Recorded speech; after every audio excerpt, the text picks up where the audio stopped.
సగ్గు బియ్యంలో మరిగే నీళ్ళు వేసి చేసిన ఈ రెసిపీ చాలా రుచిగా చాలా టేస్టీగా అయితే ఉంటుందండి. ఈ రెసిపీని వచ్చేసి ఈవినింగ్ టైంలో స్నాక్గా చేసుకుంటే చాలా టేస్టీగా ఉంటుంది.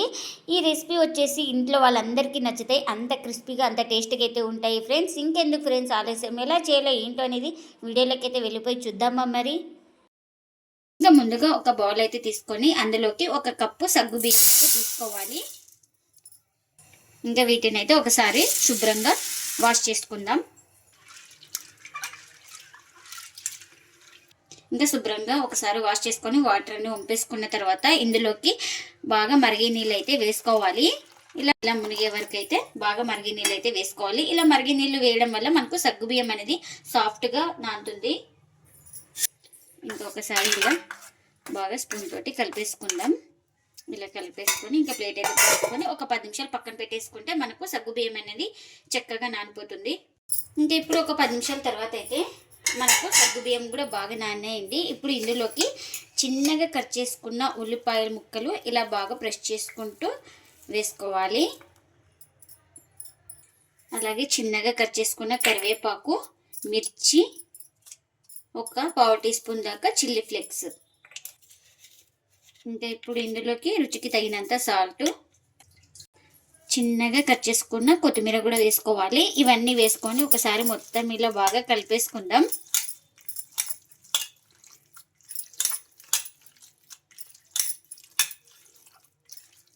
ఇంకా ఇలా బాగా కలిపేసుకున్న తర్వాత ఇంకా ఇప్పుడు ఇందులోకి 1/2 కప్పు బియ్యం పిండిని అయితే వేసుకుంటున్నాను.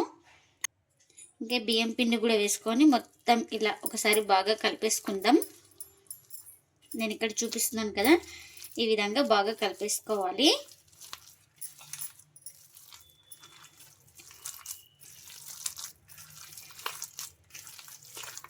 ఇంకా ఇలా మొత్తం బాగా కలిపేసుకున్న తర్వాత 1 స్పూన్ ఆయిల్ కూడా వేసుకుంటున్నాను. ఈ ఆయిల్ కూడా వేసుకొని ఒకసారి మొత్తం బాగా కలిపేసుకుందాం. ఇంకా పిండి కంటెస్టెంట్ అయితే ఈ విధంగా ఉండాలి. చూడండి ఇక్కడ చూపిస్తున్నాను కదా వీడియోలో, ఈ విధంగా ఉంటే చాలు. మనం తీసుకున్న క్వాంటిటీకి 1/2 కప్పు బియ్యం పిండి అయితే పట్టింది మనకు. ఇంకా ఇలా మొత్తం బాగా కలిపేసుకున్నాం కదా, కొంచెం చేతికి అయితే ఇలా ఆయిల్ అయితే అప్లై చేసుకోవాలి. ఇలా చేతికి ఆయిల్ అప్లై చేసుకున్న తర్వాత ఇలా ఈ సైజ్ పిండి ముద్దను అయితే తీసుకొని ఇంకొక అరచేయి మీద అయితే పెట్టేసుకుందాం. ఇలా పెట్టేసుకున్న తర్వాత ఇలా చేసుకోవాలి. ఇక్కడ చూపిస్తున్నాను కదా, ఈ విధంగా ఉంటే చాలండి మనకు. ఇలా చేసుకున్న దాన్ని ఒక ప్లేట్ తీసుకొని ఆ ప్లేట్లోకి అయితే తీసుకుంటున్నా. ఇంకా మనకు పిండి ఎంతైనా తీసుకోవచ్చండి, చిన్నగైనా కొంచెం లావైనా తీసుకోవచ్చు. ఇలా మీకు నచ్చిన సైజులో, పొడవు అనుకుంటే పొడవుగా, చిన్నగా అనుకుంటే చిన్నగా ఇలా రావాలి మనకు.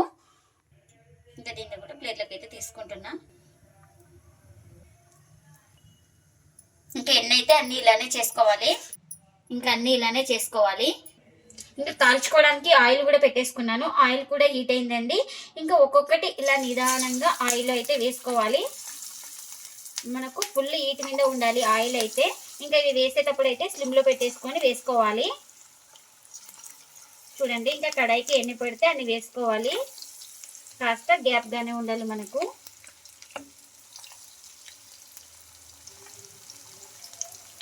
ఇంకా ఒక సైడ్ కాలిన తర్వాత అయితే మరోవైపు అయితే టర్న్ చేసుకోవాలి.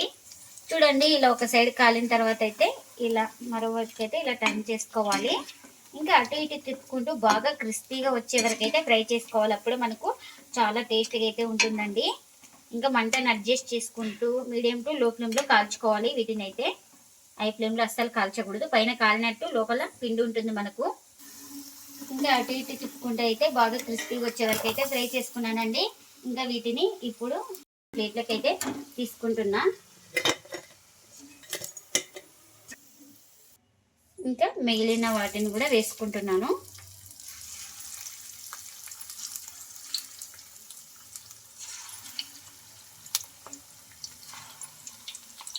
చూడండి ఇంకా కడాయికి ఎన్ని పడితే అన్ని వేసుకున్నాను. ఒక సైడ్ కాలిన తర్వాత అయితే మరోవైపు అయితే టర్న్ చేసుకోవాలి. వీటిని కూడా ఇంకా ఒక సైడ్ కాలిన తర్వాత ఇంకా మరోవైపు అయితే ఇలా టర్న్ చేసుకోవాలి. ఇలా కలుపుతూ బాగా క్రిస్పీగా ఫ్రై చేసుకోవాలి వీటిని. ఇంకా ఎన్ని అయితే అన్ని ఇలానే చేసుకోవాలి. మనం ఎప్పుడైనా ఈవినింగ్ టైంలో స్నాక్స్ తినాలనుకున్నప్పుడు ఇలా ఇన్స్టెంట్గా అప్పటికప్పుడు చేసుకునే ఈ సగ్గు బియ్యంతో స్నాక్ రెసిపీ అయితే చాలా టేస్టీగా చాలా క్రిస్పీగా అయితే ఉంటాయండి.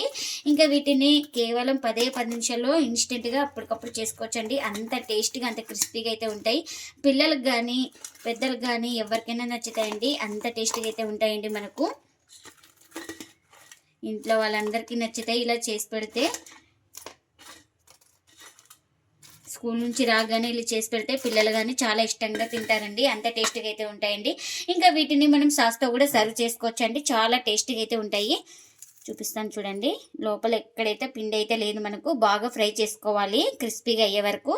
మీరు కూడా తప్పకుండా ఒకసారి ఇలా ట్రై చేసి మీకు ఎలా వచ్చిందో కామెంట్ అయితే చేయండి ఫ్రెండ్స్. ఇదండి ఇవాల్టి వ్లాగ్. ఈ వీడియో కనుక నచ్చితే ప్లీజ్ లైక్ చేయండి, షేర్ చేయండి, కామెంట్ చేయండి.